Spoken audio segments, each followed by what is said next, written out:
혈루증을 앓던 한 여인이 예수님을 만나서 고침을 받은 사건입니다.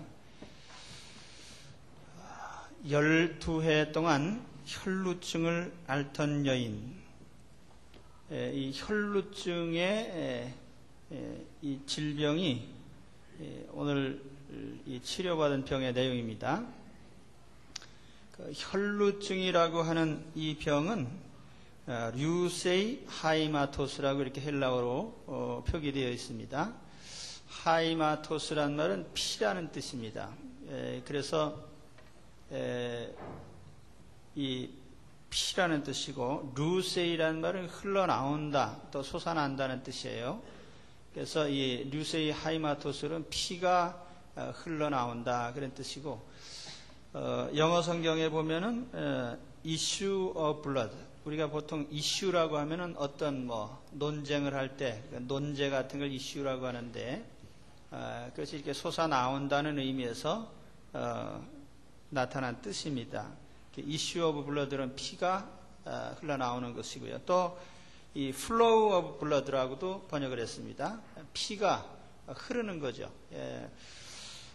이걸 조금 어려운 말로 하면은 헤모리지라고 이렇게 또 영어 성경에 표기되어 있는데, 이 헤모라는 말은 헬라어의 하이마토스, 피라는 뜻에서 온 것입니다. 그래서 이 피가 흘러나는 이것이 여인의 고통입니다. 12년 동안 피를 흘렸는데, 우리가 흔히 말하는 혈우병이라고 하는 것과는 다른 거예요. 이 피가 흐르는데, 어디서 어떻게 흘러나오는지는 잘 모릅니다. 또 이 피가 계속 흘러나오는 것인지, 또는 주기적으로 며칠에 한 번씩 흘러나오는 것인지 잘 알 수는 없어요. 그러나 우리가 이 상황을 보면은 이 사람이 여성이고, 또 12년 동안 피를 흘렸다고 했어요. 그러니까 생명의 지장은 없었던 것 같습니다. 그러면서도 12년 동안 계속 피를 흘렸기 때문에 아마 이것은 여성들이 흔히 앓는 하열 증세가 아닌가, 이렇게 추측을 하고 있어요. 이 병은 질병적으로 보면은 예를 들어 생명의 지장이 없으니까 큰 고통은 아니겠다 싶지만은, 실상은 이것이 상당히 고통스러운 병입니다. 사람이 피를 흘린다는 것은 심적인 두려움을 주게 돼 있어요. 저도 전에 그런 경험을 했는데, 사람이 피를 주기적으로 보게 되면 상당히 공포심이 생깁니다. 또 이 피를 흘리는 것을 유대인들은 아주 부정하게 여겼어요. 그래서 피 흘리는 사람과는 부정하기 때문에 접촉하지도 못하겠어요. 그러니까 사회적으로 격리되는 거죠. 그래서 유대인으로서 상당히 고통스러웠을 것이다. 여기 12년이라고 하는 이 12이라는 의미도 성경에는 많이 나타나는 숫자입니다. 12지파나 12아들이나 또는 12제자, 12방백. 요한계시록에 보면은 천국에 많은 수의 사람이 있다는 의미에서 14만 4천이라는 숫자를 쓰고 있는데, 그 14만 4천이라는 숫자 속에도 보면은 12 곱하기 10이라는 그 숫자가 있어서 12이라는 것은 아주 충분하다, 많다는 의미가 있어요. 그러니까 이 여인이 12해라고 하는 충분한 기간 동안 고통을 받았다는 얘기입니다. 오늘 이 마가복음 5장에는 12이라는 숫자가 두 번 나타나는데, 하나는 야이로의 딸이 12살이 되었었고, 이 여인은 12년 동안 혈루증을 앓았어요. 그러니까 야이로의 딸이 태어나서부터 12년간 참 그렇게 은혜롭게 자라날 때, 행복을 누릴 때에 이 여인은 12년간 고통 중에 있었다, 이렇게 이제 대조적으로 우리가 볼 수가 있습니다. 자, 본문에 보면은 이 여자가 이 병 때문에 받은 고통을 세 가지를 특별히 설명하고 있습니다. 26절의 말씀에 보니까 많은 의원에게 많은 괴로움을 받았다. 첫 번째로는 치료 과정에서의 고통이에요. 우리가 의원을 만나면 위로를 받아야지 왜 의원에게 고통을 받습니까? 이것은 치료가 안 됐다는 뜻이죠. 치료가 잘 되면은 의원을 만나는 것이 위로이고 또 기쁨인데 치료가 안 되니까 모든 치료 과정이 다 고통입니다. 특히 요즘에야 현대 의학이 발전되어 있고 의술이 뛰어나기 때문에 이제 많은 병이 치료를 받습니다. 그러나 옛날에는 의술이 발전되지 못해서 모든 병이 다 치료가 엉터리예요. 그래서 대부분은 미신적인 치료법이나 또는 돌팔이 치료가 많았어요. 그래서 여기 여인의 하혈병 같은 경우에는 예수님 당시에 민간요법이 10가지가 넘었는데 그 중에 이제 하나를 소개해드리면은 이런 것이 있습니다. 은전 하나 무게의 알렉산드리아 나무진과 같은 무게의 명반을 같이 갈아서 포도주에 섞어 혈루 여인에게 주라. 그래도 듣지 않으면 페르시아의 마늘 한 대가량을 포도주에 넣어 끓여 마시게 하고 너의 혈루에서 일어나라 하고 외치라. 그래도 듣지 않으면 혈루 여인을 두 길이 만나는 곳에 세우고 오른손에 컵을 들게 한 후 누군가 뒤로 와서 깜짝 놀라게 하면서 너의 혈루에서 일어서라 하고 외쳐라. 그래도 듣지 않으면 한 움큼의 회양풀과 크로쿠스와 호로피를 포도주에 삶아 여자에게 주며 너의 혈루에서 일어서라 하고 외쳐라. 또 그것이 듣지 않으면 7도랑을 파고 매 도랑에 4년 미만의 포도 가지를 잘라 태우고 여자에게 포도잔을 들게 하여 그 도랑 위에 앉게 한다. 그리고 도랑들을 옮겨 앉을 때마다 너의 혈루에서 일어서라고 외쳐라. 알아들으시겠습니까? 처방전이 복잡한데. 그런데 이렇게 해서 한 번도 안 낫다는 그 얘기죠. 이게 다 그냥 쓸데없는 아주 웃기는 처방법들입니다. 옛날에 우리 할아버님께서 돌아가시기 직전에 이렇게 누워 계시는데 우리 할머니가 그 민간요법을 많이 옛날에 약도 없고 병원도 없으니까 이제 어디서 들으시고 처방을 해오시는데 한 번은 소똥인가 말똥인가를 가져오셔가지고 그걸 끓여서 잡수라 그러니까 할아버지가 화를 내시면서 나중에는 사람이 못 먹을 것도 갖다 그냥 먹인다고 하면서 화를 내셔서 잡수질 않았는데 그게 다 뭡니까? 민간요법들인데 그래서 이런 치료법들은 사실 받을수록 고통이죠. 병은 낫지 않고 그래서 여기 많은 의원에게 고통을 받았다 이렇게 했고 또 두 번째 이 여인의 괴로움은 뭐냐면 재산을 없애버린 겁니다. 오늘 말씀 보니까 가진 걸 다 허비했다고 했는데 본래 잘 살던 여자인지 또 집안이 있는 사람인지 잘 모르겠어요. 그러나 오래 알았기 때문에 가지고 있던 재산을 다 날려보냈습니다. 그 세 번째는 병이 더 악화된 거예요. 12년간 치료를 계속했는데 병이 조금이라도 나아지면은 그러면 희망이 있죠. 그런데 병이 점점 악화됐어요. 그러니까 이 여인에게는 이 12년 동안의 이 병이라고 하는 것은 참 엄청난 고통의 연속이었다 이렇게 볼 수가 있습니다. 그러면 오늘 우리가 이 환자에 대한 얘기를 제가 길게 드렸는데 결론이 뭡니까? 그런데 고침받았다 이거예요.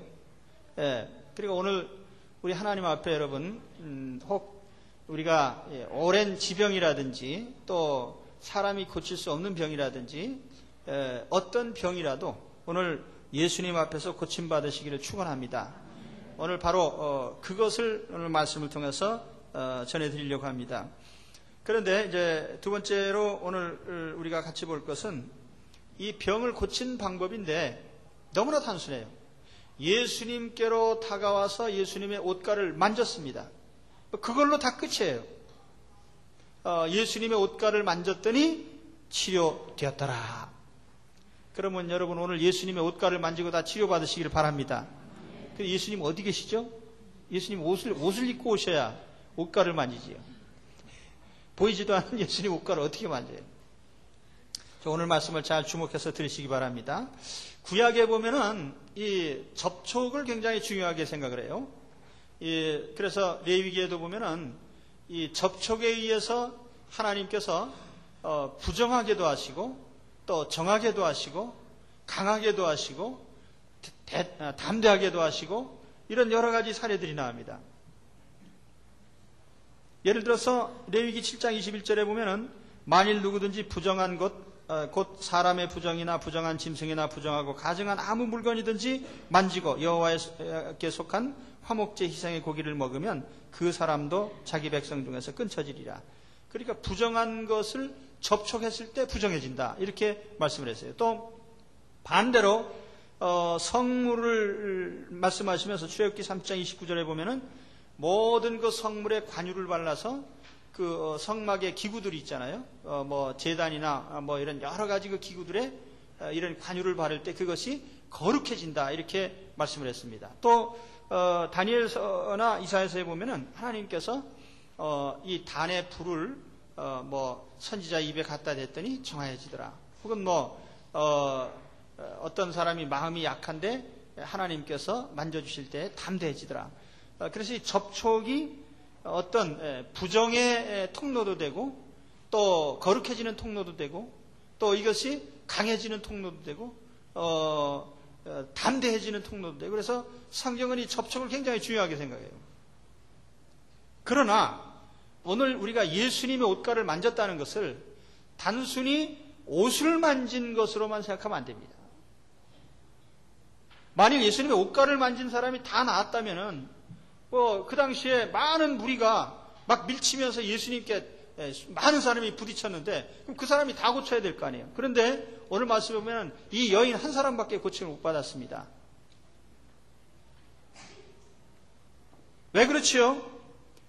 겉옷만 닿는다고 해서 고침을 받는 게 아니라는 얘기예요. 오늘 사실 이 말씀은 이 여인이 예수님의 옷가를 만지기 위해서 다가가고 있지만은 중요한 것은 이 여인의 영적 상태이고 이 여인의 마음입니다. 그래서 이 여인은 옷가에 손을 댄 것이 아니라 마음을 댔다, 이 말이에요. 다른 말로 하면은 인격적인 예수님에게로 한 걸음 한 걸음 다가가서 주님을 만난 것입니다. 그것이 오늘 이 여인이 치유받게 된 결과인 줄로 믿으시기 바랍니다. 오늘 우리는 예수님을 만날 때에 예수님을 손으로 만질 것이 아니라 마음으로 만져야 돼요. 오늘 성전에 오랫동안 출입하신 분들이 계시다면은 우리가 이 몸만 왔다 갔다 하는 것이 아니라 우리의 마음이 예수님께 드려지고, 그래서 예수님을 우리가 인격적으로 만나야 됩니다. 그래서 오늘 이 말씀은 이 여인이 예수님을 옷을 만져서 고친 것은 잠깐이고 그렇게 되기까지 과정을 길게 설명을 하고 있어요. 오늘 우리가 그걸 살펴봐야 됩니다. 오늘 이 여인은 예수님을 어떻게 알게 됐나요? 오늘 말씀 보니까 소문으로 알게 됐다 그랬어요. 소문으로. 무슨 전도를 특별히 받은 게 아니고 소문으로 알게 됐어요. 대개 소문이라는 것은 불확실한 게 많습니다. 그리고 또 소문은 믿을 것이 못 돼요. 그러는데 이 여자는 예수님을 소문으로 들었지만 예수님께 대한 어떤 믿음을 가졌어요. 오늘 이 말씀에도 보면은 이 여인은 예수님에게 다가오기 위해서 무진 애를 쓰고 있는데, 사실 만일 예수님에게 그런 신뢰가 없다면 아마 이렇게 적극적으로 다가오진 않았을 거예요. 왜냐하면 12년 동안 많은 치료를 받았는데 한 번도 효과가 없었어요. 그러면은 모든 치료에 대해서 이제는 불신하고 뭐 예수라는 사람이 별 수가 있겠나, 그리고 그 치료 방법에 대해서 불신했을 겁니다. 그런데 이 여인은 치료 방법보다는 이제는 예수님이란 그분, 예수님의 인격에 더 관심이 많았어요. 그러니까 이제는 지금까지 자기가 치료하려고 했던 것은 치료하는 방법, 뭐 어떻게 치료하느냐에 초점이 맞춰져 있었다면 이제는 내가 누구에게 치료받느냐, 그래서 예수님이라는 그 인물에 대해서 이 여인의 관심이 있었다는 것을 우리가 깨달아야 됩니다. 어떻게 고치느냐보다 더 중요한 건 누가 고치느냐예요.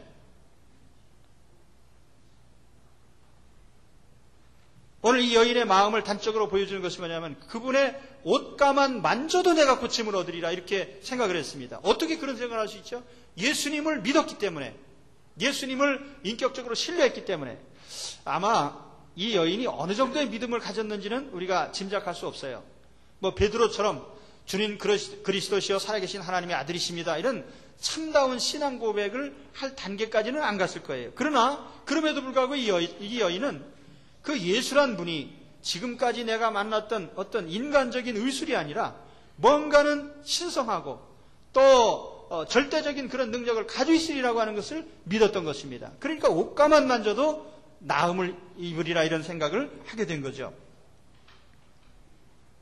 오늘 우리에게 필요한 것 예수님께 대한 신뢰와 믿음입니다. 이걸 먼저 가지고 우리가 주님에게 다가가야 돼요. 그 다음에 이 여인이 예수님의 옷가에 손을 대기 위해서 아주 치밀하게 적극적으로 다가가는 모습을 볼 수가 있습니다.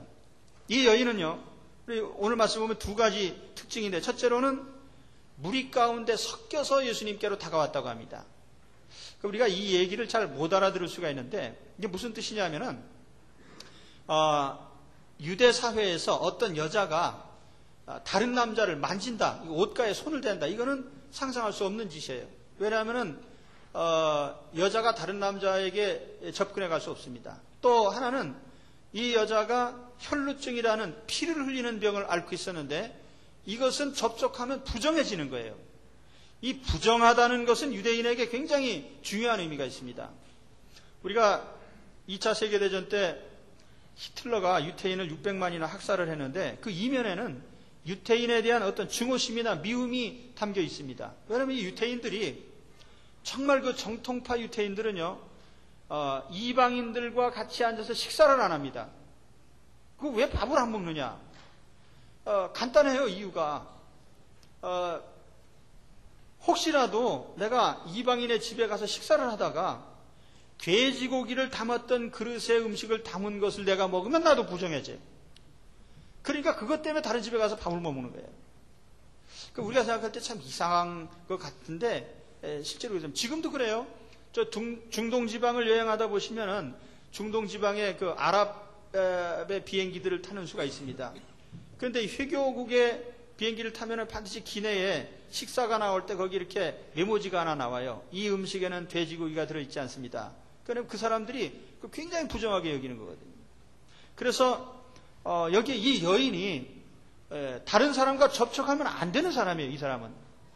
그런데 어떻게 예수님께 다가갑니까? 그러니까 그 무리 가운데 슬쩍 섞여가지고 밀치듯이 하면서 그냥 살금살금 다가간 겁니다. 또 하나는 뒤로 다가갔다 그랬어요.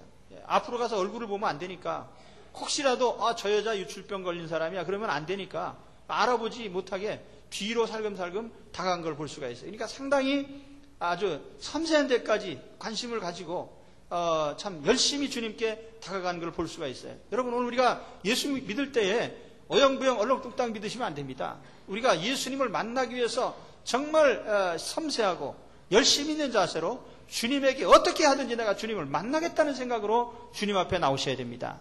바로 그래서 오늘도 우리가 주님 앞에 이런 마음으로 다가와야 됩니다.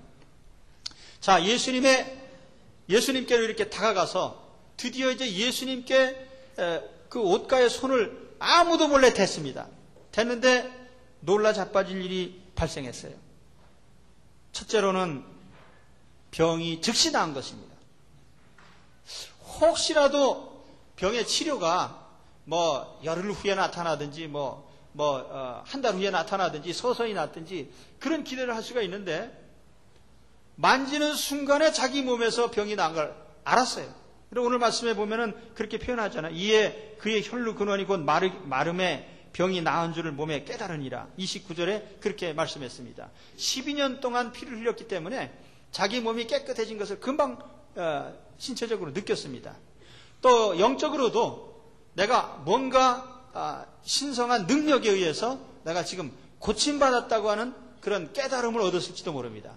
그러니까 영적 감각으로나 육신적으로나 이 여자는 내가 치료받았다는 것을 확신하게 된 거예요.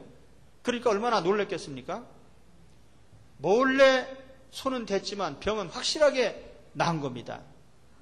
오늘 우리가 주님을 만나서 꼭 이렇게 고침받으시기 바랍니다. 몰래 주님을 찾았어도요. 결과적으로 확실하게 치료받으세요.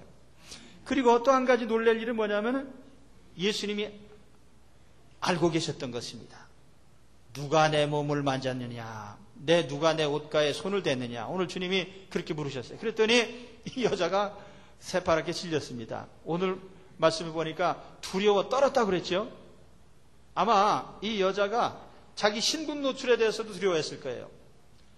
아니, 출혈병 걸린 여자가 어떻게 부정하게 다른 사람을 만졌냐. 그것도 보통 사람이 아니라 대랍비이신 예수님을 만지다니, 그 유대인의 율법에 어긋난 일이고, 만일 들통이 나게 되면 이 여인은 망신을 당할 것입니다.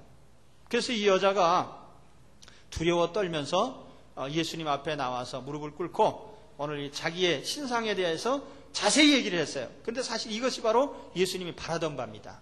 왜냐하면 예수님께서 이 여자를 망신을 주려고 누가 내 옷가에 손을 댔느냐 그런 것이 아니고, 이 여인을 드러내서 칭찬하시고, 이 여인의 믿음을 칭찬하시고, 이 여인에게 공개적으로 축복하시기 위해서 주님이 이 여인에게 누구냐고 물으신 거죠.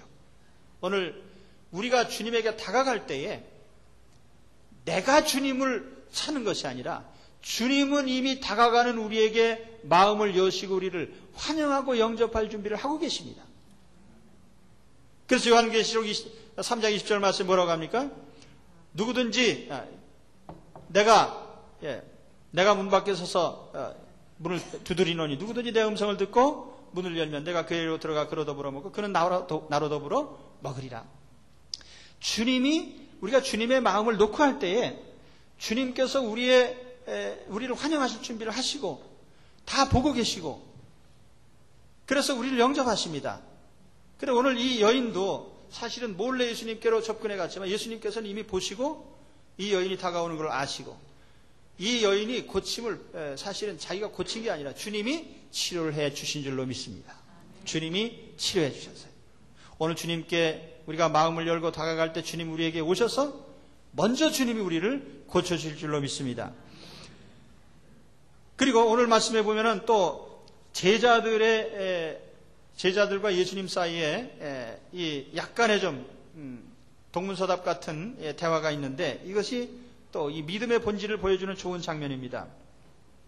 예수님께서 누가 내 옷가에 손을 대느냐 하니까 제자들이 짜증을 냈어요.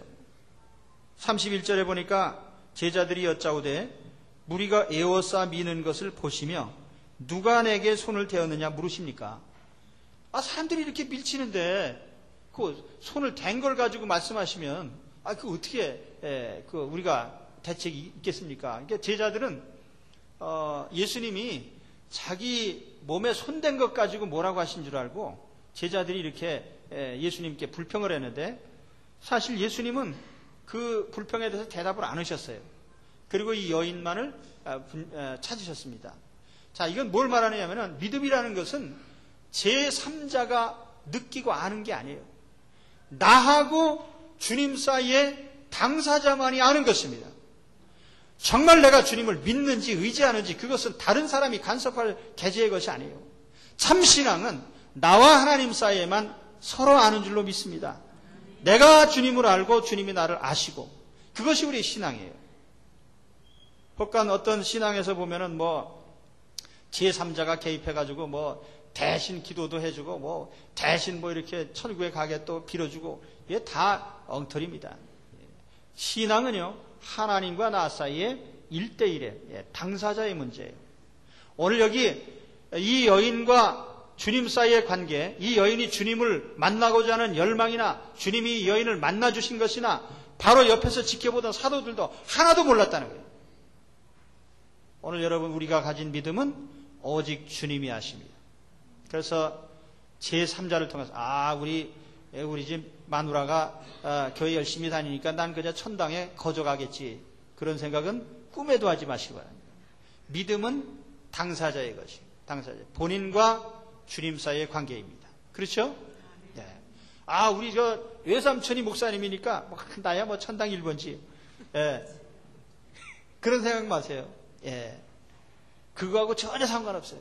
그러니까 우리가 내 믿음, 내가 주님을 믿는 믿음으로 우리가 주님을 만나는 줄로 믿습니다. 오늘 우리에게 강조되는 것은 믿음이에요. 오늘 여기에 이 긴 스토리 가운데 단어 하나만 딱 골라내라 여러분. 믿음.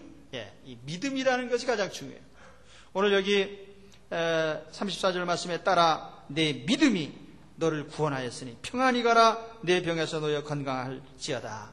사실 여기 이 여인이 예수님께 다가와서 옷가를 만진 이 행위의 이면에 있는, 내심에 있는 이 여자에게 가장 중요했던 것은 예수님을 믿고 맡기는 믿음이었습니다.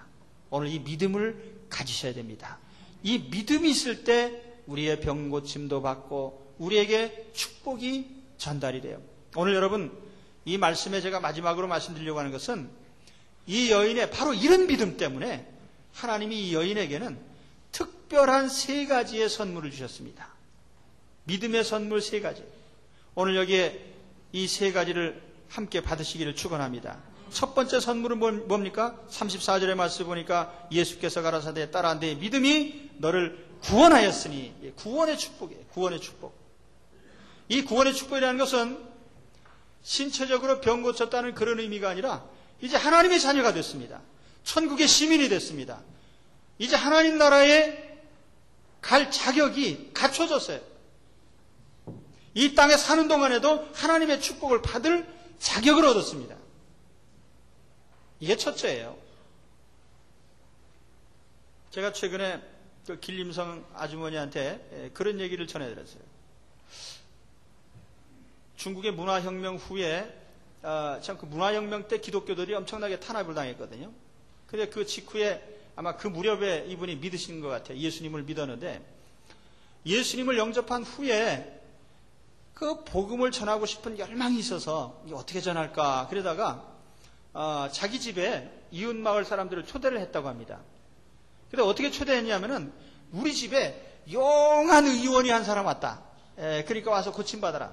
그랬더니 사람들이 용한 의사가 왔다 그러니까 우르르 몰려와가지고 방에 이렇게 가득 한데 초청까지는 끝내놓고 그 다음에 이제 사람들이 와가지고 그 용한 의사가 누굽니까 물어볼 거 아니에요. 그래서 그런데 그 용한 의사가 누구냐면은 그 오래 믿으신 할머니 한 분이 계시는데 이분은 무식하기 때문에 뭐 많이 알지도 못하는 할머니예요. 그런데 아무튼 이 할머니가 용한 의사라고 하니까 사람들이 얘기를 들으려고 할 거 아닙니까?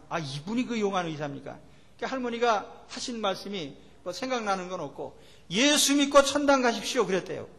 그랬더니 이 사람들이 듣더니 이 지금 무슨 소린가? 근데 그 자리에서 6명이 즉석에서 예수를 믿었다고 합니다. 그래서 자기도 놀랬다는 거예요. 아니 이 한마디를 했는데 어떻게 이렇게 아무리 그 공산당 사람들이 얼마나 독한 사람들이에요. 종교는 아편이다 그래가지고 계속 세뇌 교육을 받은 사람들인데 아무튼 이 사람들이 예수 믿고 천당 가시오 했더니 그 자리에서 6명이 예수님을 믿기로 해가지고 다 믿더라는 거예요. 조금도 이상하지 않습니까? 할렐루야. 그래서 바로 그것이 뭡니까? 구원의 선물, 하나님 자녀되는 선물. 이번 주에 우리 전도팀에서 이렇게 전도지를 하나 만들어서 주부에 껴드렸는데 내용을 보니까 내용 보셨습니까? 이런 걸 드리면은 얼른 읽어보셔야지 또 이거 이게 뭔가 그런 이 내용 읽어보시면은 돼지 잡는 얘기입니다. 돼지를 잡는 그 백정이라고 하나요? 그 스토리인데 돼지 기르는 사람이 왜 돼지를 살찌게 만듭니까? 잡아먹으려고요. 근데 결과적으로 보면 인생이 이 세상에서 배불리고 잘 먹고 잘 살려고 애쓰다가 마지막에 가면은 전부 죽어요. 그러니까 도살장에서 도살당하려고 띵띵 살찌는 돼지나 세상에서 잘 먹고 잘 살려고 하다가 하루아침에 죽음이 다가오면 가는 인생이나 결과가 똑같다는 거예요. 그래서 성경은 뭐라고 합니까? 존귀에 처하나 깨닫지 못하는 인생은 멸망하는 짐승 같다 그렇게 얘기를 했어요. 오늘 우리에게 중요한 것이 하나님 자녀 되는 것이에요. 천국 가는 것입니다. 천국 백성 되는 거예요. 구원이 중요합니다. 오늘 예수님을 믿으시고 바로 하나님의 자녀가 먼저 되시기를 바랍니다. 그 다음에 두 번째 선물이 뭡니까? 평안을 주셨어요. 평안히 가라. Go in peace. 평안 가운데 가라. 이게 상당히 시사하는 말이 뜻이 있습니다. 지금까지 걸어온 12년 동안 앓던 인생이나 지금까지 살아온 인생길은 평화롭지 못한 길이었어요. 이 성경에 걷는다, 간다 이런 그 표현은 우리 인생길을 가리키는 겁니다. 그래서 내가 남은 인생은 평안한 가운데 걸어가야 되겠다 그 말이에요.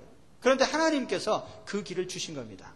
너는 지금까지 힘들게 걸어왔지만, 고생스럽게 걸어왔지만, 또 고통 중에 걸어왔지만 이제부터는 너는 평안한 인생 행로가 되라. 아멘. 네, 그렇습니다. 지금까지는 어떻게 사셨든지 남은 인생길이 평안 가운데 걸어가는 인생길이 되십시오.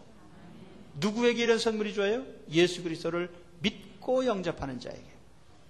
남은 인생길이 평안해요. 그 다음에 세 번째, 병에서 해방이 됐습니다.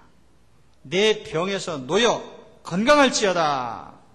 완치의 선언인 동시에 이제 병 때문에 매이지 않는다는 뜻입니다. 이 헬라어로 병이란 이 단어가 이게 마스틱스라는 말인데 이 단어의 뜻이 재밌어요. 이 병이라는 말의 뜻이 매를 때린다, 채찍질한다, 재앙을 준다 혹은 불행하다 그런 의미인데 원래 뜻은 채찍질하는 거예요. 매를 때린다. 어떤 끊임없는 이 고통 중에 처하게 되는 것이 병이죠. 그 병으로 말미암아 사람은 매이게 됩니다. 불행에 매이고 고통에 매이고 또는 인간관계도 제한을 받고 이 여자처럼 12년 동안 공개적으로 공동체 생활을 못해요. 대인관계를 제대로 맺을 수가 없습니다. 그런데 이제는 이 모든 얽매였던 것이 다 풀어졌어요. 그래서 이제는 자유가 주어진 겁니다. 오늘 여러분, 병이라는 게 뭡니까? 병이라는 것은 궁극적으로는요, 하나님 손 안에 있는 거예요.